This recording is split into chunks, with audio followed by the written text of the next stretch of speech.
Dan mereka itu bertambah satu orang, yang seharusnya 19 orang menjadi 20 orang. Sampai akhirnya mereka memutuskan untuk menghitung kembali di dalam barisan itu, dan hasilnya masih sama, 20 orang. Para senior yang sebelumnya membentak dengan nada tinggi mulai curiga adanya kejanggalan yang terjadi. Kemudian para senior pun mencoba untuk menghitung sendiri dan ternyata masih sama, 20 orang.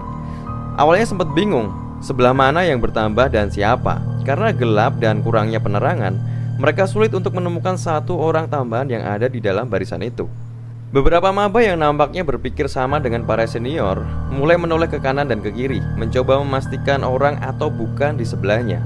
Di saat itu pula, ada salah seorang pingsan dan langsung dibawa keluar barisan. Dan beberapa maba yang mencoba menolong membuat barisan mereka berubah dan berantakan. Akhirnya para senior mencoba menata kembali barisan mereka dan mencoba menghitung lagi. Dan anehnya, hasilnya kali ini adalah 18, yang seharusnya 19 karena sebelumnya adalah 20, dan keluar satu karena pingsan. Orang-orang yang mendengar hitungan terakhir adalah 18 seperti kebingungan dan saling menatap satu sama lain. Mereka bingung sebenarnya apa yang terjadi.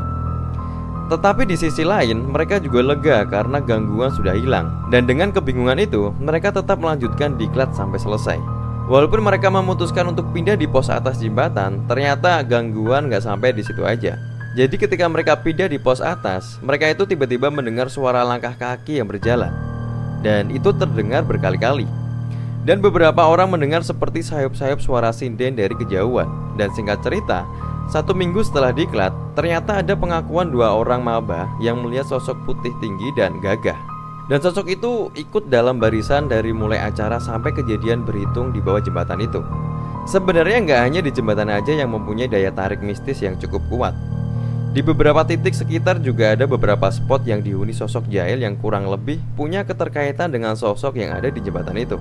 Di tahun 2018 yang lalu, ada seorang driver ojol 3 kali disasarkan oleh makhluk yang ada di situ hingga mengarah ke sebuah makam di dekat jembatan.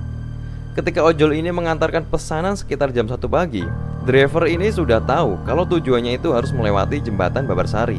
Dan ketika dia melewati jembatan, gak tahu kenapa tiba-tiba dia seperti berjalan tanpa arah dan tersadar ketika dia berada di depan gerbang makam. Dan itu terjadi sampai 3 kali selama 2 minggu. Dan kejadian yang ketiga itulah yang membuat ojol ini tidak mau lagi melewati jembatan, apalagi kalau sudah tengah malam. Karena pada waktu itu, sekitar jam 2 pagi, ketika dia melewati jembatan, tiba-tiba motor terasa berat. Dia mencoba terus menggeber motornya hingga melewati jembatan. Dan tepat di sebuah tikungan, dia melihat ada sosok pocong terlentang di tengah jalan. Mas ojol pun kaget dan tanpa basa-basi, dia pun langsung